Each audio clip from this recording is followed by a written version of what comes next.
Wow, that was quite a powerful intro. So good afternoon, everyone. Very nice to see so many of you still sticking around after lunchtime. That's very good. So for you who didn't get my name in the previous round, my name is Silje, and I'm the head of sustainability and technology at Nor-Shipping. When I accepted this assignment, I was working with the smart city efforts and strategies of the city of Oslo.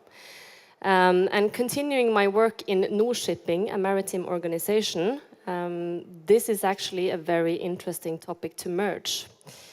So I'm going to speak a little bit about our sustainability efforts, but I'm going to include you also in the history of how our startup ecosystem in Oslo and in Norway is growing and booming, because this is a really important point when speaking about how we're going to reach our carbon reduction goals.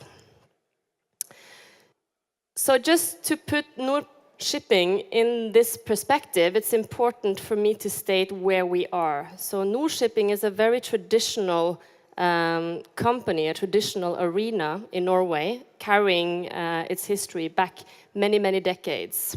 And so appointing someone to work with sustainability efforts and using technology to reach those goals is quite ambitious. This is where we are today. We are saying that we're going to marry competencies and sustainability efforts with technology, and that is going to be our focus going forward. So I don't know how many of you may recognize the buildings that you see here. These tall wooden structures are called hesjer. And hesjer is something that we have the whole of the Norwegian coastline, but especially in the north, and they are fish racks. They're used for drying fish. These fish racks, or hesjer, you can actually find quayside in Oslo, not too far from the Norwegian opera and our opera house. And so why are these here? Well, these wooden structures are there as cultural and as technological and sustainable meeting place for the communities in Oslo. They have been standing along a cultural effort called SALT now for the past 2 years, and they were supposed to be removed, but they are still standing. And why are they still standing? Well, they are still standing because this has proved to be one of the most important meeting places where private industry, public industry, startups, devotees for the environment, and people who are interested in taking technological efforts towards the betterment of our environment. So if you're ever in Oslo, I would encourage you to take a trip down to the quayside and see if you can find some interesting events happening just there. So why am I going to speak about Oslo? And a lot of people ask themselves, so why Oslo? And that's not such a bad question, because for a lot of time, it's not been given that Oslo is a place, or that Norway is a place that you would look for as a natural choice to start business, whether it be in smart cities or anything else. But coming here have many reasons. So startup, maybe not one of them, but now this is rapidly changing. And why not? I mean, we have a great infrastructure in our city, we have great social systems, and we have a general level of education which is really high. So why shouldn't we be speaking about Oslo? Unfortunately, what we do have also is a poor legacy of being an important startup hub. And I'm very, very happy to say that I see this as a thing that is rapidly changing. I don't know if any one of you have ever seen this report, but it's part of a report on the performance of Oslo that we make every year. And it's actually quite interesting. I'm not going to dive into the very nitty-gritty details here, but this says something about the growth in the Oslo startup ecosystem as of 2017. From the numbers here, you can just take note that in 2014 we saw around 9 investments. It's not a lot. 2015, this number increased pretty well, up to 30. 2016, 78. And now, actually in 2018, we see that the startup ecosystem in Oslo is one of the most rapid growing ones in the Northern Europe. So obviously, My argument for you to choose Oslo because of where we are headed as a city and as a startup environment, and this is imperative when we have these discussions about smart cities and about sustainability, because the development we're seeing is not just an increased growth, but we're seeing an enormous increased interest in growing the areas that has to do with delivering on the sustainability goals. And the development we are seeing now makes us actually more exciting than, for example, Stockholm.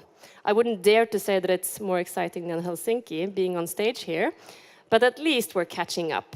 And we're early in the trajectory, so that means that while we see that other hubs in the Nordics, as Copenhagen or Stockholm, are at a certain point of maturity, the development in Oslo is just getting started. So if you have any money to invest, I would really recommend that you take a trip to Oslo to see what's going on there, but it might prove very fruitful for the future. This is just an example to underpin what I just said, that CNN not too long ago actually voted that Norway's becoming a really great startup mecca, and Oslo is becoming one of the most important startup hubs in the world. This is also just background for you to see how we are developing. So if you only go back a few years, back to 2012, none of this almost would be here. This is a snapshot of the Oslo startup ecosystem. When I started out establishing a startup in 2012, where we wanted to deliver a software as a service system for innovation management, this was something that I could only dream about. We had one incubator in Oslo, while now we're actually looking at a number of around 40. And I'm really pleased to say that all of these startups that you saw and all of these hubs that you saw, they have a tremendous focus on sustainability and on how we're going to deliver on our carbon reduction and carbon emission reduction goals. And what you see behind me here now is actually one of the front pictures of the climate strategy of the city of Oslo. And this is very closely correlated. The climate strategy comes along with also a climate budget. And I'm also not going to delve into the details of these. You can find them online on the Municipality of Oslo's homepages. But they are imperative in the sense that having a climate strategy, as I recently stressed, is a very important marker for local businesses, local startups, and established industry to see where they're going to put their money and development next.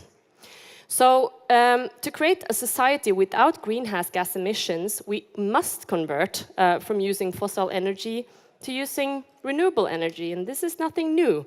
But you need some hefty drivers in order to make that happen. And greenhouse gas emissions in Oslo have very sadly increased by almost 25% since 1990. These are not very, very inspiring numbers. But the analysis upon which this strategy has been built has indicated that the targets that we have set are actually possible to achieve. So the main targets for the climate and energy strategy for Oslo are, firstly, 50% reducing of greenhouse gas emissions by 2020. That might sound perhaps not that ambitious, but actually it is. And I'm very happy to say that it's followed by an idea that we're going to reduce emissions by 95% by 2030. And most of all, I'm happy to say that, knowing that a lot of other countries and a lot of other cities now are following these goals. So Oslo has now been really doing some hard work to make sure that it's opening up and inviting in its citizens to try to find out how we're going to deal with all of these pressing challenges.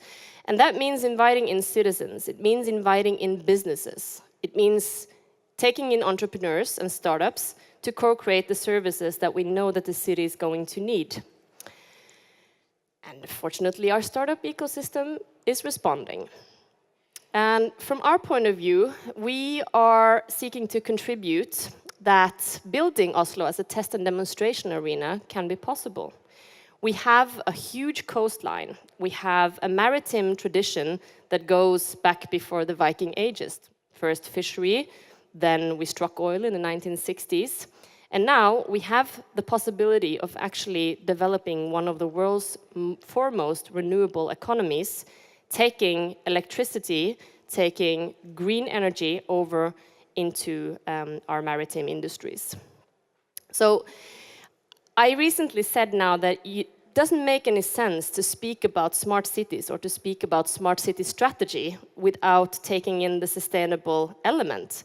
And I really mean that. And I don't know about you, but I oftentimes get invited to conferences where we speak about a lot about the promises of what technology can do for us, whether it's blockchain, whether it's distributed ledger technology, the usage of drones, new type of energy management structures. But what I really, really want to see is that these discussions head towards somewhere where the sustainability and the environmental element is always integrated and ingrained in that discussion.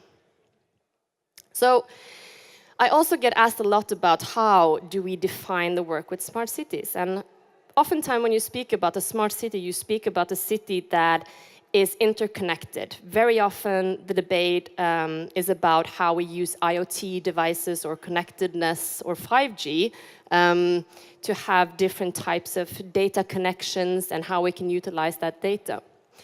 But to me, this is one of the most meaningful definitions of smart city, and that's really how I define it. So the ability to utilize technology and innovation to create seamless and effective citizen services while always reflecting the environmental and sustainability goals and priorities of our citizen governments.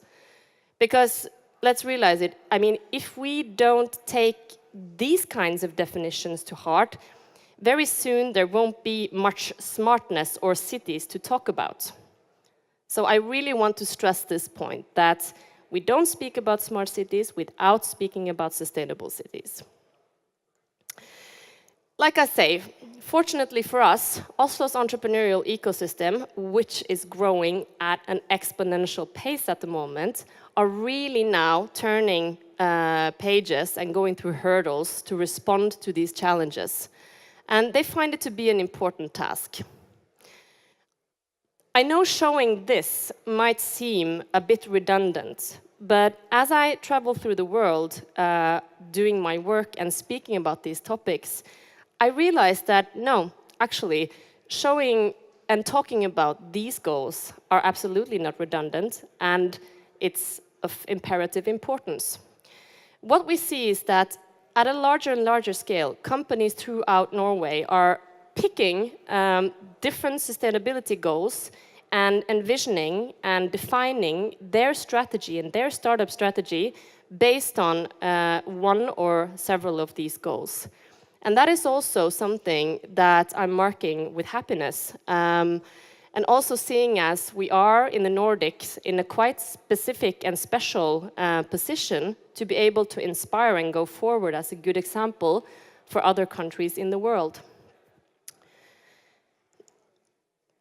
These are just a small example of Norwegian companies and entities emerging now that I'm sure that Finland have a lot of equivalents to, and other countries as well in the Nordics.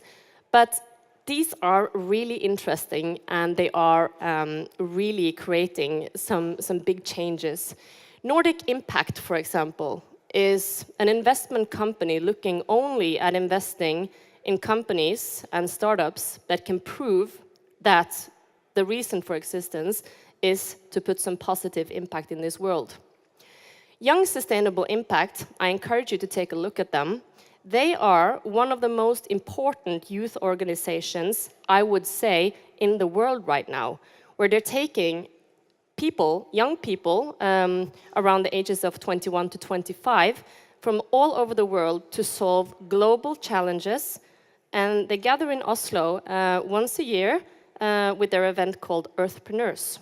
And like I said, supporting that kind of global community and the global engagement that we see perhaps might be one of the most important factors going forward for cities and for businesses to be relevant and to be successful.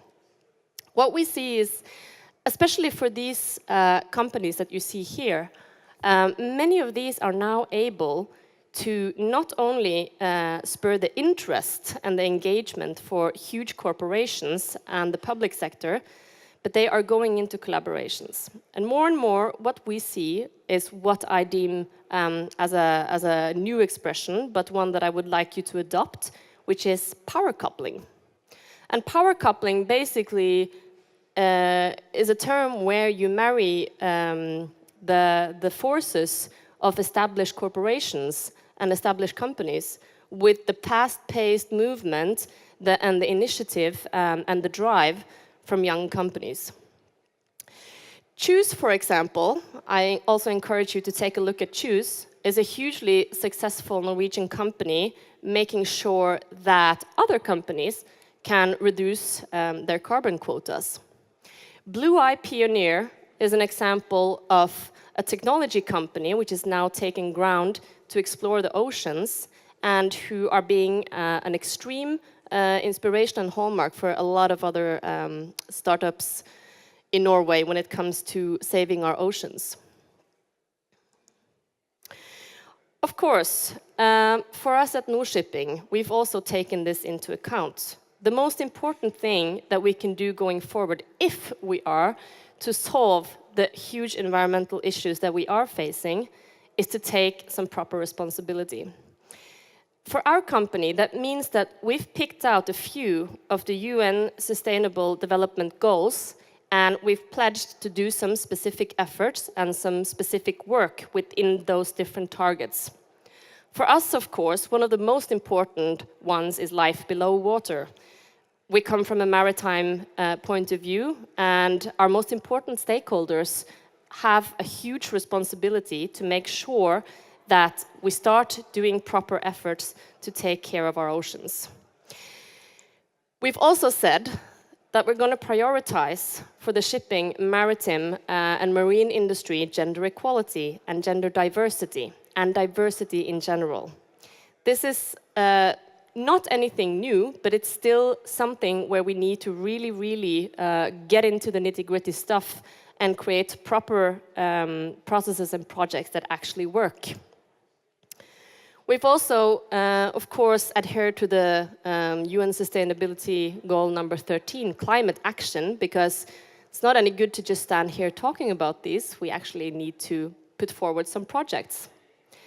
In order to do that, the most important thing, and the one message I really want to give you all from this talk, is number 17, partnership for the goals.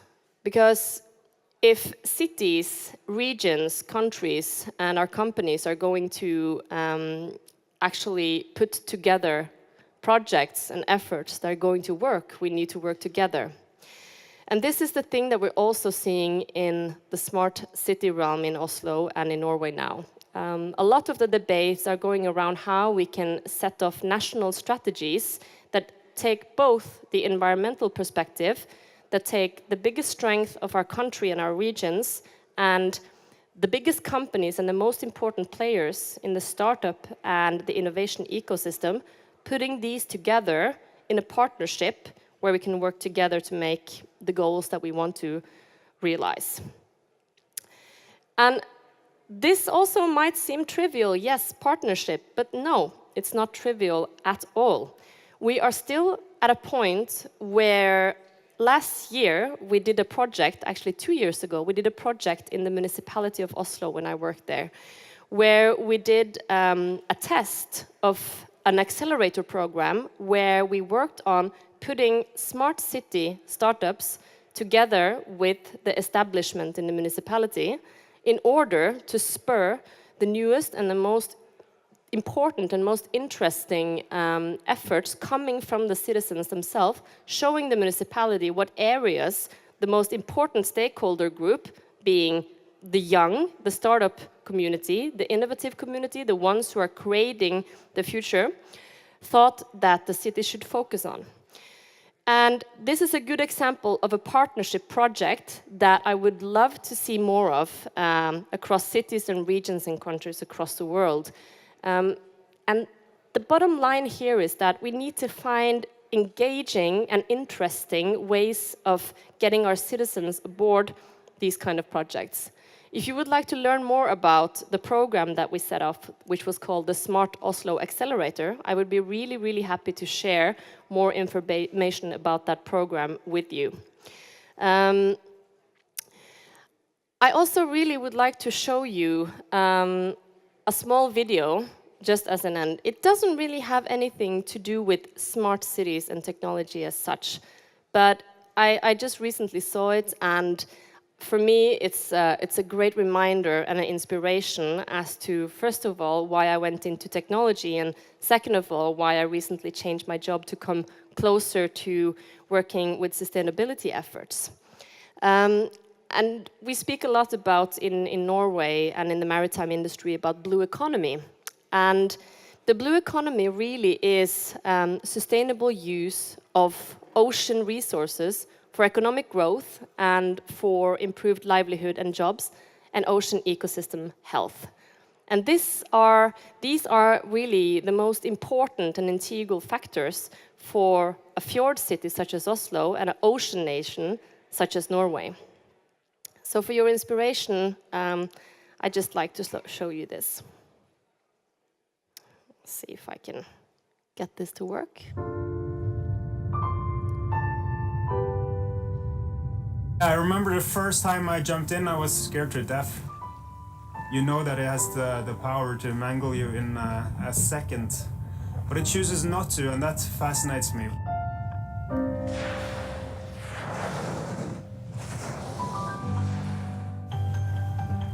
My name is Andreas B. Heide. I'm a sailor, adventurer, and a marine biologist from Norway. This is my third season in northern Norway, where I spend the winter with my boat Barba. It's harsh and it's also tremendously beautiful. There is no sign of people. To me, it's nature at its very best.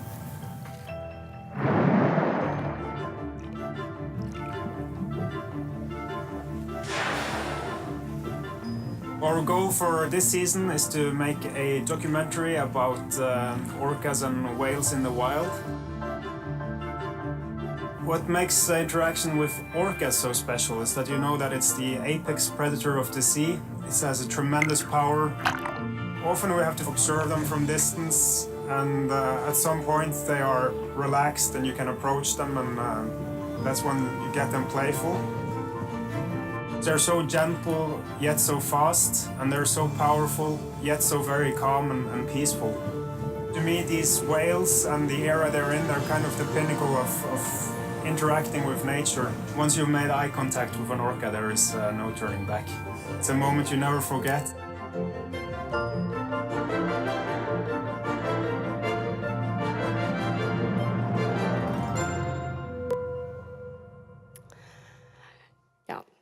So just a small inspiration for you all, and that's actually my closing remark, that no matter what area or from which angle or from which sector you come from, I just really urge you to find something that sets off a motivation for you to work more and harder for the climate, and to try to find whatever pieces of what you are doing be put into the puzzle of making a more sustainable future. Because I know that for each and one of you, that is possible no matter what you work with.